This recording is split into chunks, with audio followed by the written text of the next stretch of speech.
Alors, prochain sujet, lequel, Nicolas, je vais te laisser le faire. Parce que tu as dit que tu avais des choses à dire sur le sujet. Mais si tu peux décrire... moi, je préfère que tu le présentes et je te donne mon opinion plutôt. Alors, version courte, la Pologne accuse la Russie de violer la sécurité de son espace aérien. Le ministère russe de la Défense a rejeté toutes les accusations, affirmant que les drones russes utilisés en Ukraine ne peuvent pas voler à plus de 700 km. Et en gros, tu as la Pologne qui accuse la Russie, mais tu as tout le monde qui serre un peu les fesses parce que si cette information-là est prise en tant qu'agression de la Russie, là, il y a l'article 5 qui s'active et c'est le bordel.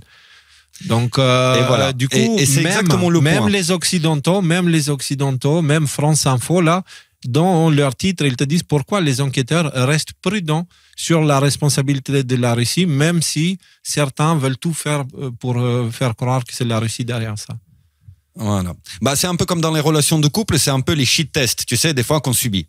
Et la Russie, ce qu'elle fait là précisément, sincèrement, je pense que les drones n'étaient pas armés avec les ogives. D'ailleurs, ils n'ont pas explosé, on les a montrés. Et c'était un test. Et ils testent, en fait, les Russes, comment l'Europe va réagir. Parce qu'à un moment donné, crier à la panique, les Russes vont nous envahir pour toucher plus d'argent, pour ramasser les sous du contribuable, c'est une chose. Aller rentrer directement en guerre contre la Russie en disant « Regardez, ils ont attaqué la Pologne, article 5, allons-y, on y va tous ». Non, là, c'est pas pareil. Là, c'est pas pareil. Et donc, du coup, on fait des petits coups de test innocents. Voilà, ça, c'est mon opinion. La Russie fait des petits coups de test innocents pour voir la solidité de la cohésion européenne otanesque, en fait, autour de cette question-là. Et d'ailleurs, je ne trahis pas ma ligne parce que je crois que je l'avais déjà évoqué il y a quelque temps, que la Russie, à un moment donné, il va tester la solidité de l'article 5 de l'OTAN. Et de l'instant où il sera testé et que les gens ne suivront pas, l'OTAN, il va juste se décomposer.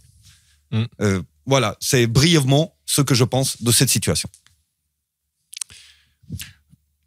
Des choses à ajouter ? Entre parenthèses, oui, effectivement, alors je trouve ça intéressant ce que tu racontes. J'avais vu un autre narratif qui semblait se développer, qui semblait pointer du doigt que ce serait peut-être l'Ukraine qui aurait fait une espèce de provocation en prenant des morceaux de drones russes et en faisant semblant de se faire attaquer, histoire de pouvoir dire « Ah, regardez, ils ont attaqué, vite, l'OTAN, il faut aller faire la guerre ».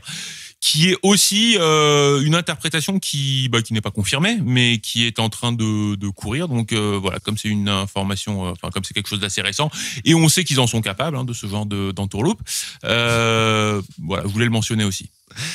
Pourquoi pas, mais au final, ça sert le même objectif, parce que derrière les pays qui étaient les plus radicaux contre la Russie, la Pologne étant le second peut-être plus radical, mais c'était la Lituanie, tu sais, les Baltes. Là, etc. Et en fait, ils menaçaient même la Chine. Les tigres baltes, c'est des malades. En fait, ils ont une armée composée de deux tanks et un chien. Et en fait, ils menacent le monde entier. Et là, même eux, ils ont dit non, faut quand même se calmer. C'est peut-être pas, tu vois, c'est peut-être une erreur de guidage. Enfin, ça peut arriver, etc. Donc, c'est pour te dire que ça sert. La Russie, elle a entendu ce message. Elle a dit. Donc, en fait, si on fait réellement des choses comme ça, vous chiez dessus. Point. Point. Peut-être, c'est ce que tu dis est une possibilité, ce que Rudy dit est une possibilité. Il y a plein de possibilités. Moi, en étudiant le dossier Alice au Pays de Merveilles, qu'on va aborder ce soir dans quelques instants, je remarque qu'il y a plusieurs couches de psyop. Tu vois, des psyops qui cachent des psyops, qui cachent des psyops. Donc, dans cette histoire-là, j'irai avec humilité dans les spéculations. Donc, on en parle pour que vous voyez un petit peu où ça en est l'actualité. Mais après, qu'est-ce qui se passe exactement en arrière-plan? Je ne sais pas. En tout cas, nos nerfs, ils sont testés, ça c'est sûr.